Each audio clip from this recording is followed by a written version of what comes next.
One of the cruel ironies is that youth is the sweet spot for mental illness. In other words, the majority of mental illnesses, apart from, the dementias and the early onset things like autism, occur in the adolescent and early adult years when people are coming into the prime of their life.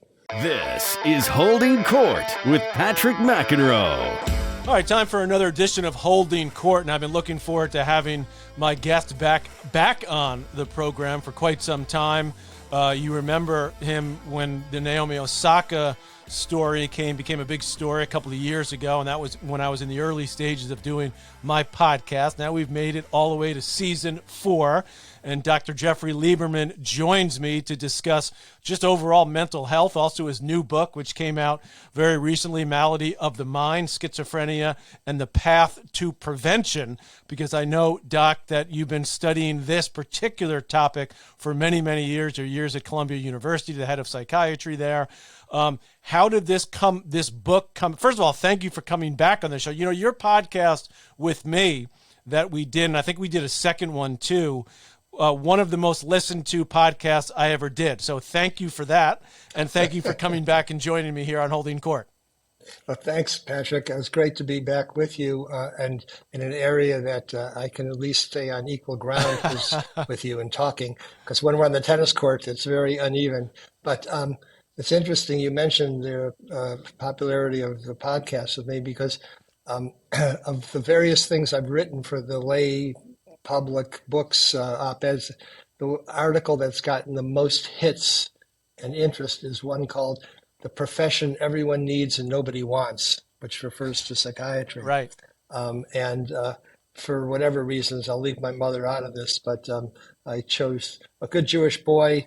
I guess I was destined to be a doctor, but not necessarily a psychiatrist. But then I became interested in it, and it's a fascinating field. It just doesn't, it's what I call the Rodney Dangerfield of medical specialties. It doesn't get the respect that it deserves, but it's the difference in not just having a good quality of life, but oftentimes life and death. And it pertains to really everyone from the worried well, as I call them, people who just have problems in life, ups and downs, like everybody does, and also individuals that have, bona fide mental illnesses.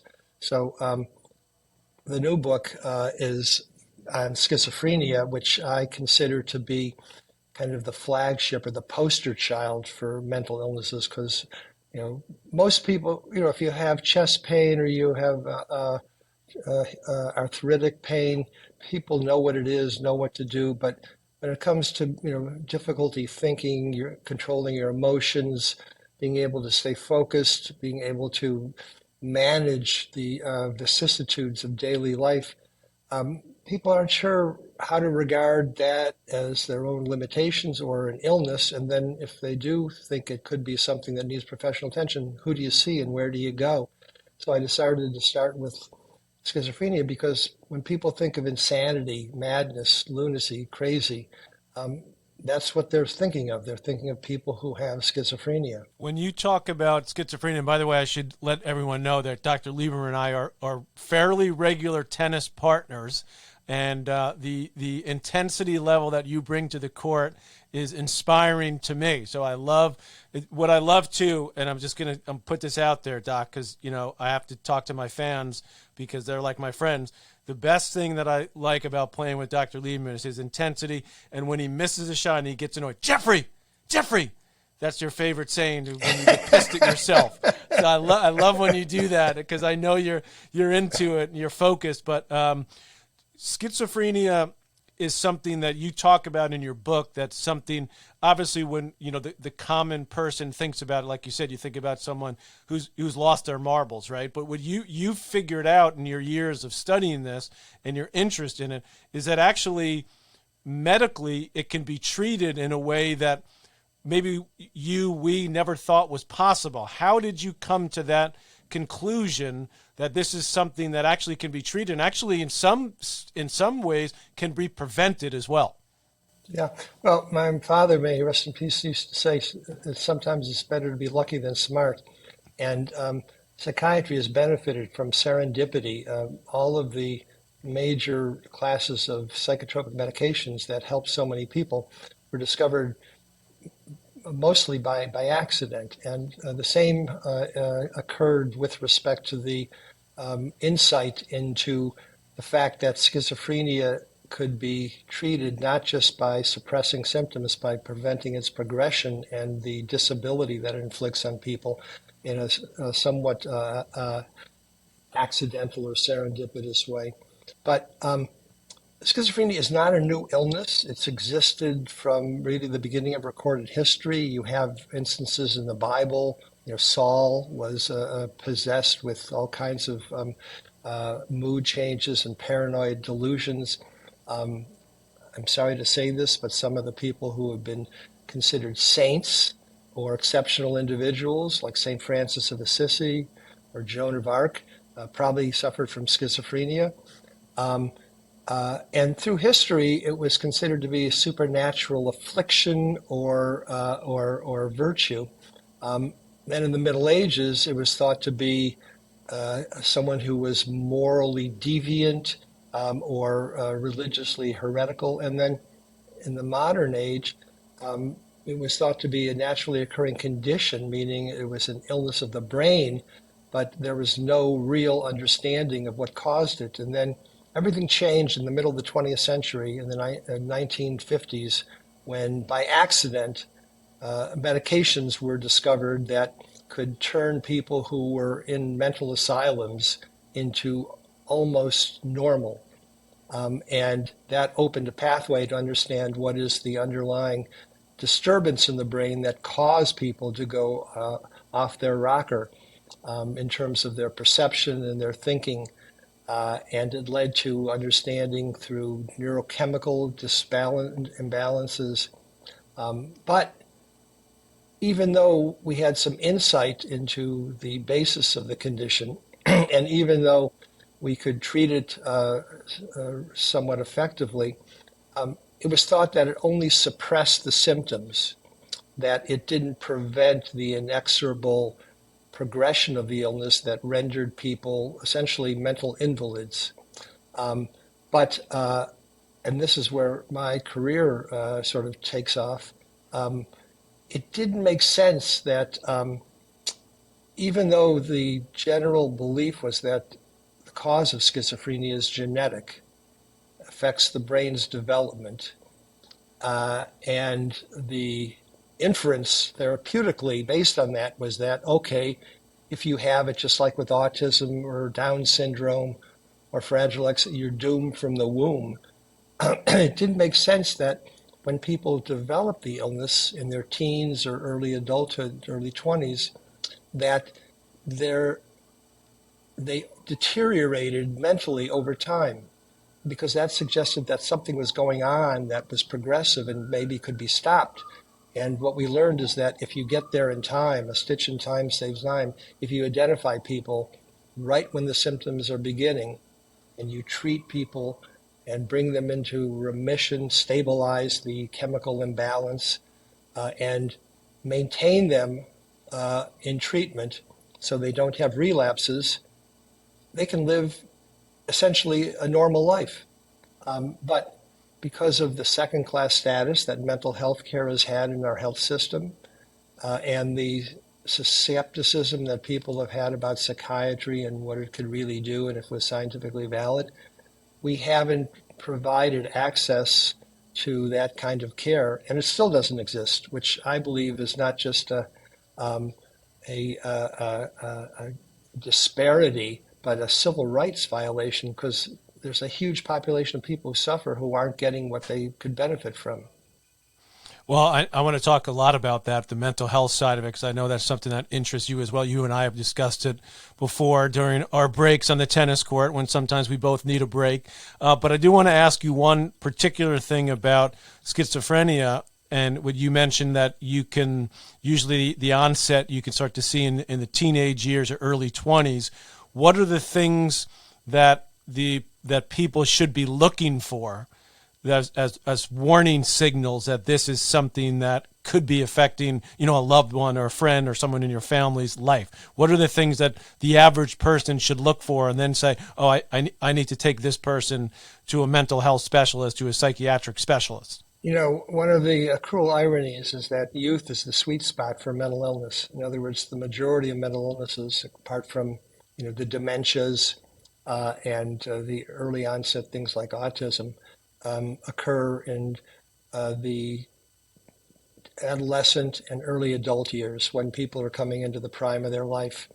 And this is something that's problematic in terms of the identification of the symptoms and the need to seek professional attention, because at that age, people are going through changes as they mature. They're trying to find themselves, develop an identity, becoming independent, and you don't know if they're going through phases or they're experiencing behavioral changes that are harbingers of a mental illness, and particularly schizophrenia. So it requires close attention by parents, not to be helicopter parents, but to be vigilant to when kids are changing their interests, are stopping associating with the friends they traditionally have. Their academic performance, dramatically is altered, usually and decreasing. They become more interested in some type of cults or religions or kind of obscure, esoteric area of study. One thing that also has become extremely worrisome is that because of the frequency of recreational drug use and the legalization of cannabis, we are in a situation, by making it available, that youth will be using it, and cannabis is a trigger for people who are vulnerable to develop schizophrenia. So the rate of schizophrenia, which is now about 1 in every 100 persons, will likely go up. And this shows you the kind of social dilemmas and policy dilemmas that are faced, that people say, why should cannabis be illegal? It can't be any worse than tobacco or alcohol is. That's true for you and me who are middle-aged, or I'm a little more than middle-aged, but for kids, it's really rolling the dice, because it plays with their brain as it's still maturing. And for kids that have genetic or constitutional susceptibilities to mental disorders like schizophrenia, it's basically lighting a match to a fire, causing a fire. And we're seeing that more. And also, the commercially produced cannabis is higher in concentration of THC than the naturally grown cannabis that you and I may have imbibed in college, but certainly didn't inhale like President Clinton right. was, which was much, much lower. Uh-huh. So the bottom line in terms of a message is be very vigilant and don't be afraid to act. Acting is seeking professional attention, even if it's overkill, even if it's just a kid going through their changes as they find themselves and grow up, because the worst that can happen is they said, this is fine, this is part of a process. It's not a harbinger of an illness. And you just wait and see if anything progresses further that is more indicative of the symptoms. And the symptoms mainly are disturbances in one's perception. In other words, thinking that things are happening that aren't really happening, or over-interpreting things that someone says or actions that other people do.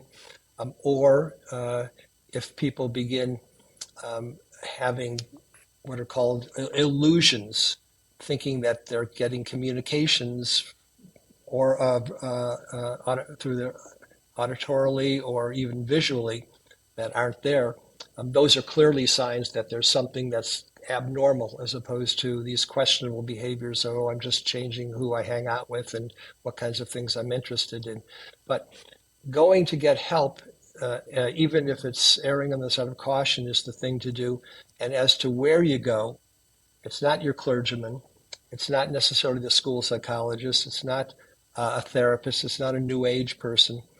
Start at the top, the most knowledgeable, a psychiatrist. And if it's nothing that's really clearly in the realm of serious disorder, then if someone just needs assistance working a problem out, Right. like my relationship with my parents are bad, I can't focus on school, and my romantic relationships are always conflictual, then you can see a less expensive, less advanced trained psychologist, social worker, or therapist.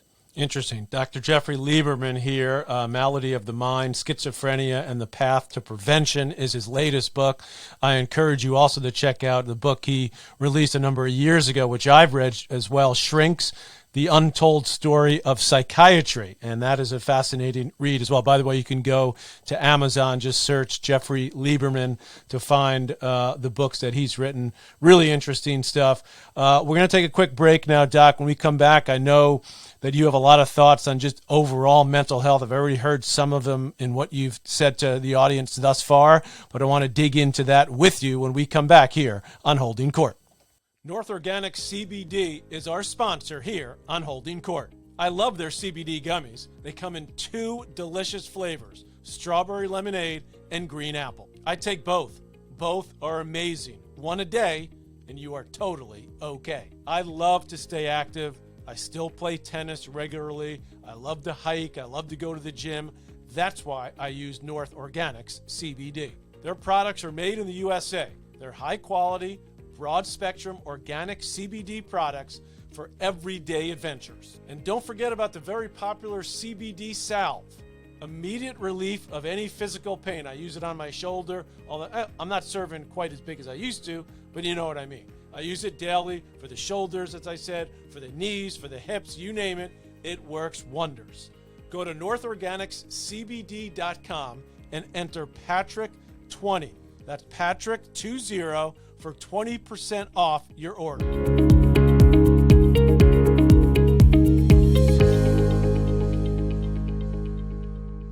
All right, welcome back to Holding Court, everyone. Patrick McEnroe here in the midst of our fascinating conversation with Dr. Jeffery Lieberman. Check out his book, Malady of the Mind, Schizophrenia, and the Path to Prevention. That's been just released. He, of course, a frequent tennis partner of mine and a heck of a, particularly at the net, very quick hands, Dr. Lieberman at the net.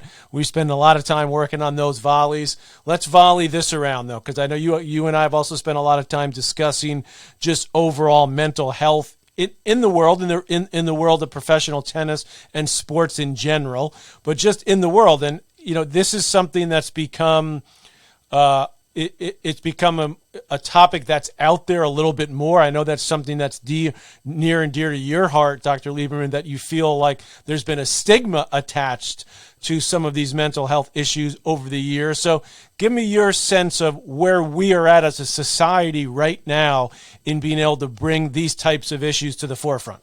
It's a situation where, to use the Dickensian phrase, the best of times and worst of times.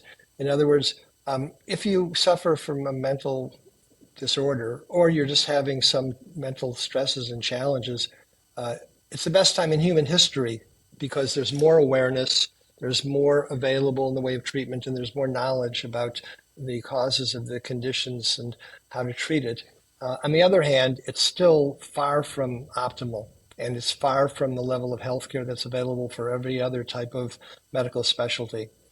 And that has to do with stigma, historical missteps that occurred in psychiatry with lobotomies, with malaria therapy, with asylums that became snake pits.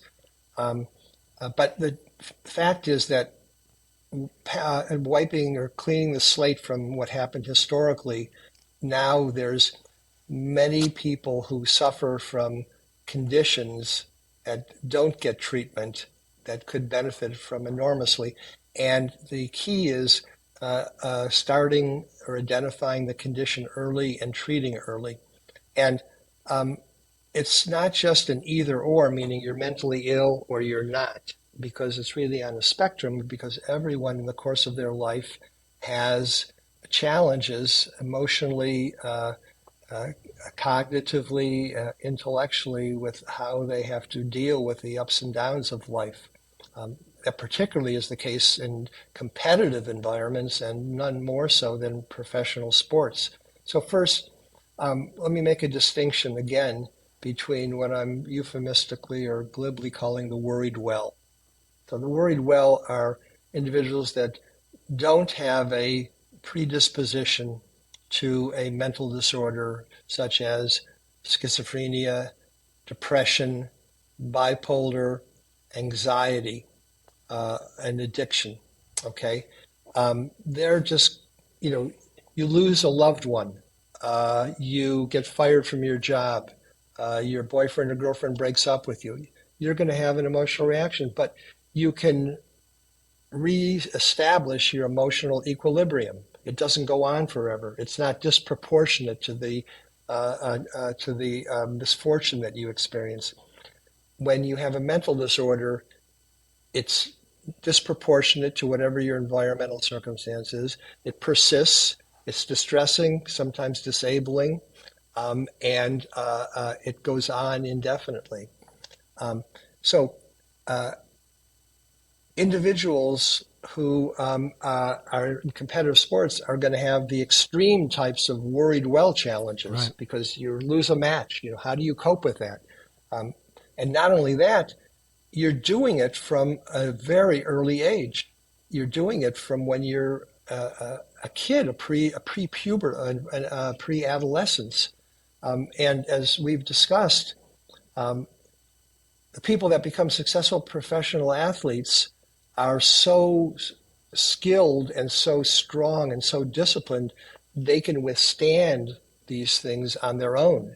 But for every one of them that does, there's thousands that don't, and they suffer kind of psychological or experiential injuries that affect them for the rest of their lives.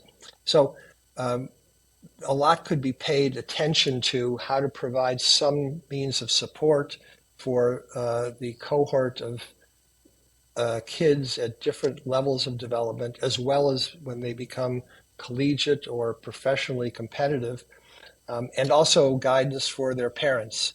And this is where I think institutions, and you were head of the USTA, Right. You were a Davis Cup captain, and now congratulations, you were elected, I guess, for the International Tennis Yes. Hall of Fame. President So of the Tennis Hall of Fame. Yep, that's right. So here I'm throwing out the challenge, Patrick. Uh-oh. It's not a popular thing for people to take on the cause of mental well-being and mental illness. But you can have an amazing impact by bringing attention to it. Well, that's part of what it's- season 4 of this podcast is about, because I'm doing a lot of focus on talking to people with not exactly your background, but the mental performance, just overall mental health. Let me ask you this, Doc, because I'm interested to hear your take on this. Because coming from, you mentioned the sports world, and growing up as a kid, as I did, playing high level junior tennis, and obviously dealing with kids all the time at our tennis academy, the John McEnroe Tennis Academy, where you play with me at Randall's Island. There's certain kids that you say, oh, they're just tough. They're mentally tough, for whatever reason. Is that in your opinion all genetic, partly genetic, a learned skill? How does someone become mentally tough, as we used to call it, mentally tough? Now maybe it's just resilient, whatever the phrase of the day is the most appropriate. How much of that is learned? How much of that is sort of a gift to a certain individual? That's the nature versus nurture question, and it begins with nature, meaning genetics and constitution. You're born with certain traits that manifest themselves in terms of temperament and a set of behavioral repertoire, and that is your starting point. It can be a huge advantage if it suits what your interests and course of professional activity or vocational activity is in life. But then you can also optimize it or diminish it in terms of how you're raised, how you're educated, what kinds of things you're taught. So you can be, let's say, you're born with tremendous endowment. You know, your parents were marathoners or Navy SEALs or elite forces or Right. something like that. And the genes have to have been transferred, although there's variation in that process too. But you're raised like a wimp, and you're babied, and you're kept from having to experience things that are upsetting and protected. And you're kind of infantilized by that. So that will diminish your ability to do that. There's a saying about you can protect kids from everything that's unpleasant and dangerous, or you can make them strong. And so that can modify your genetic constitutional temperament. And teach kids how to deal with adversity, how to deal with challenges, how to be able to understand when they are put in situations where they become anxious or frightened, or they become they're disappointed and dejected as a result of a situation. We don't teach parents how to raise children. And there's also a paradox in the sense that pediatricians, if you ask any pediatrician, they will say that 40% of their practice with kids is mental health. But pediatricians are not taught that much about how to deal with it in education. So the good news is there's a lot of opportunity here. The bad news is we haven't taken advantage of it too. But just to give you a contrast, and I'm just talking off the top of my head now, Jimmy Connors. Right. Your brother's longtime friend and occasional nemesis. I don't know about friend, but okay. Yeah. This is one tough son of a gun. Yes. If you're in a foxhole, you'd like him next to you. And then, what's the guy's name? Ernest Gulbis. Remember him? Oh, sure. Yeah. Latvian. Yeah, he was very talented, but he was a little crazy out there.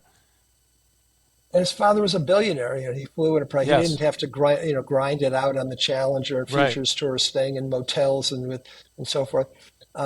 So it shows you how he had tremendous talent, but he lived in this enriched environment that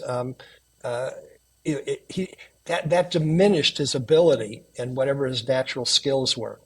And I'm talking about it at an individual level, and what I'm saying, and this occurs in the educational system, it occurs in professional athletic organizations, that there a lot could be done at a systematic association or organizational level that provides some support. And excellent doesn't have to be the enemy of good. Right. Just doing something will help untold numbers of kids as they grow up, and society as a whole in general. I want to ask you about yourself a little bit more, Doc, because I know when you were younger, you were a big football player. In fact, you played in college, played quarterback in college. So what do you see? And then obviously in your years now, I don't know, when did you get into tennis? Like how did you get into tennis playing wise? Was it after college, or did you play as a kid? I got into it too late. I mean, when I was growing up, team sports were the thing. That's how you got the girls and you became popular. So I didn't play golf and tennis seriously. But I was dating a girl who was a very good tennis player, and her father was a good tennis player. And so I started playing tennis with her. And even though after college and medical school and afterwards, I would still play basketball or play touch football. I soon just gravitated to focusing on tennis because it's a sport of a lifetime. Right. And I stopped playing golf because it took too much time and it wasn't much exercise. and I decided I wanted to be the next Patrick McEnroe. That's aiming high right there. That's aiming real high. All right, how would you describe, if you have one? I know you're coming back from an injury because you and I need to get back on the court soon. Pickleball. What about your any pickleball in Dr. Lieberman's future? Are you a tennis purist? Because there's a big conflict. Pickleball is a poor man's tennis. It's not the real deal. I mean, I don't begrudge people who play pickleball or the sport in general. It's good that people do something. It's just such an easier game, and Right. it doesn't require anything like the skill required in tennis or the stamina and exertion that's required in tennis. And the other thing is that if you co-locate pickleball courts and tennis courts, it's really annoying because they make so much noise. They're very loud. That's true. Well, Andre Agassi had a great line because I just got back from covering the pickleball slam, which was my brother, Michael Chang, Roddick, and Agassi playing pickleball. And Agassi said in his interview afterwards, "Pickleball is where former tennis players go to die." I thought that was a good line. Pretty funny line. Yeah. Leave it to Agassi to come up with the one-liner. All right, before I let you go, Doc, and I appreciate you giving me so much time here on Holding Court. Again, the book is Malady of the Mind, Schizophrenia, and the Path to Prevention. What's the one thing that I haven't asked you that you want to get across to my audience right here? The floor is yours to finish things up here as for what Dr. Lieberman wants to say. Well, in so many areas of life and in our society, could be benefited by an increased awareness and emphasis on mental health care and well-being. This is something that would be it would be a rising tide that lifts all boats in all respects. And the fact that it doesn't get the attention and the resources and that it needs is principally due to stigma, and that the powers that be, meaning government, institutional leadership, have not seen the importance and value in it sufficiently to overcome whatever the reticence is to embrace what might have been kind of an unpopular or somewhat stigmatized cause. And it's going to happen. It's only a question of when.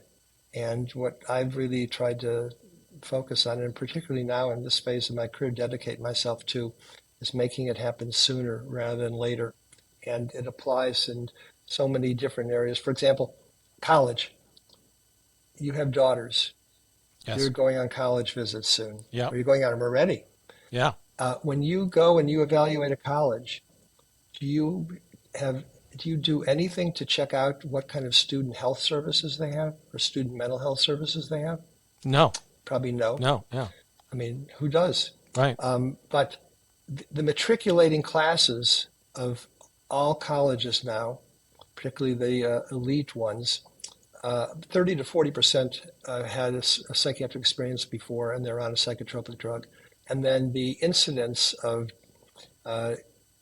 behavioral situations that require some kind of counseling or professional attention has increased enormously. Rates of drinking, rates of traumatic abuse, the rates of suicide have gone up. But universities are ambivalent about what they do. Why? There's no revenue stream, and they don't want to take on the liability. Similarly, NBA, NFL, you see these stories about the athletes that have, domestic violence or drug use or, gambling or things of this sort. There should be institutional efforts to try and address these things, and not just, by giving lip service to it or a Band-Aid solution, but genuinely seeing how they can benefit the constituencies that they serve. So, like I said, the good news is there's a lot that can be done, but we're just slow in doing it. Yeah, I think there's a lot of good news, and I think a big part of it is you've dedicated your life to it, Doc. I know for over 40 years you've been at the forefront of this, pushing it forward. So on behalf of all of us, I say thank you for putting it out there and for continuing to beat that drum. So Dr. Jeffery Lieberman, everyone, it's been a pleasure and honor to have you back on the podcast, and I'm looking forward to getting you back on that tennis court. Very, very, not the pickleball court, the tennis court. Okay, I accept the challenge, and I'll see you there soon. You got it. Dr. Jeffery Lieberman, everyone, on Holding Court. Holding Court is powered by Mudhouse Media.